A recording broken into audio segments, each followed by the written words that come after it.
महाकुंभ खत्म होने से पहले मुस्लिमों ने क्या किया? मौलाना के आदेश पर मुस्लिमों ने कर दिया बड़ा काम। मुस्लिमों का काम सुनकर सीएम योगी भी रह जाएंगे दंग।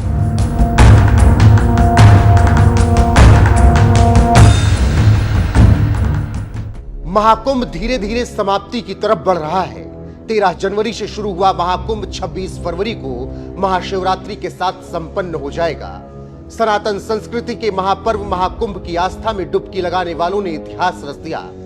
महाकुंभ में लगभग 50 करोड़ श्रद्धालुओं ने स्नान करने का महारिकॉर्ड बना दिया। पवित्र त्रिवेणी में सनातन आस्था की पावन डुबकी लगाकर धार्मिक और सांस्कृतिक एकता की अद्वितीय मिसाल कायम की। वही सरकार ने भी श्रद्धालुओं के स्वागत में आसमान से पुष्प वर्षा की।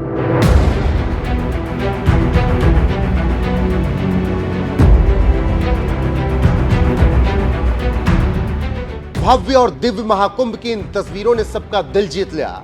लेकिन इसी बीच प्रयागराज के मुस्लिमों ने जो किया उसकी भी खूब चर्चा हो रही है, क्योंकि मौलाना के एक आदेश पर मुस्लिमों ने महाकुंभ समाप्त होते होते बड़ा काम कर दिया। जहां एक तरफ अफजाल अंसारी जैसे नेता महाकुंभ पर तंज कस रहे हैं, कुछ कट्टरपंथी महाकुंभ को बदनाम करने की कोशिश में लगे हैं, तो वहीं दूसरी तरफ प्रयागराज के कुछ चुनिंदा मुस्लिमों ने महाकुंभ में आने वाले श्रद्धालुओं का स्वागत फूल बरसा कर किया। दरअसल मौलाना शहाबुद्दीन ने प्रयागराज के तमाम मुसलमानों से अपील करते हुए कुछ दिन पहले कहा था कि जिन मुस्लिम मोहल्लों और गांवों से श्रद्धालु गुजरे उन पर पुष्प वर्षा करके उनका स्वागत करें, ताकि सद्भाव और प्रेम का पैगाम जाए। कुंभ मेले में आए हुए तमाम श्रद्धालुओं और साधु संतों को मैं तहे दिल से शुभकामनाएं देता हूं कि खैर व आफियत के साथ, अमन और शांति के साथ महाकुंभ मेला संपन्न हो। और साथ ही प्रयागराज के तमाम मुसलमानों से अपील करूंगा कि वो खुशहाली और सद्भाव के लिए जिन जिन मुस्लिम महलों से, जिन जिन मुस्लिम गांवों से श्रद्धालु गुजरे उन पर फूल बरसा करके, पुष्प वर्षा करके उनका स्वागत और उनका इस्तकबाल करें। मौलाना शहाबुद्दीन की अपील का असर महाकुंभ समाप्त होते होते प्रयागराज के कुछ मुस्लिमों पर दिखा और माघी पूर्णिमा के दिन इन लोगों ने श्रद्धालुओं का स्वागत फूल बरसा कर किया, जिसकी तारीफ भी हो रही है। खैर ये वही मौलाना शहाबुद्दीन रिजवी हैं जो एक वक्त महाकुंभ के आयोजन वाली जमीन को वक्फ की जमीन बता रहे थे।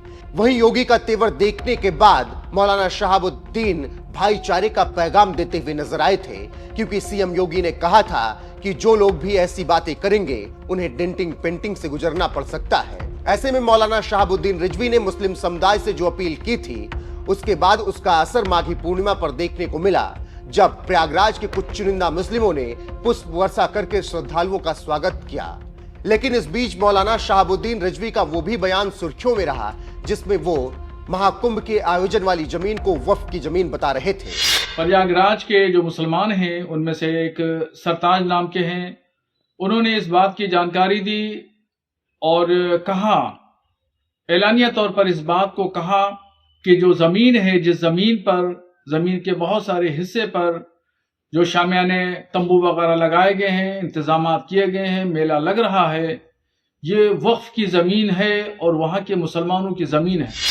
मौलाना शहाबुद्दीन के इसी बयान पर खूब बवाल मचा हुआ था, जिसके बाद उत्तर प्रदेश के मुखिया योगी आदित्यनाथ ने जवाब देते हुए कहा था, जिन्हें विकास पसंद नहीं वही विवाद खड़ा करते हैं। ऐसे लोग माहौल खराब करने की कोशिश कर रहे हैं। ऐसे लोग वक्फ को भूमाफिया बोर्ड ना बनाएं। इसके साथ ही सीएम योगी ने यह भी कहा था, जो लोग ऐसी बकवास करेंगे उन्हें डेंटिंग पेंटिंग से गुजरना पड़ सकता है। सीएम योगी के जवाब के बाद मौलाना शहाबुद्दीन के तेवर कम हुए थे, जिसके बाद वो शांति और सौहार्द की बात करते हुए नजर आए थे, जिसका थोड़ा असर महाकुंभ की समाप्ति होते होते दिखा, जब माघी पूर्णिमा पर कुछ मुस्लिमों ने फूल बरसाकर महाकुंभ में आने वाले श्रद्धालुओं का स्वागत किया।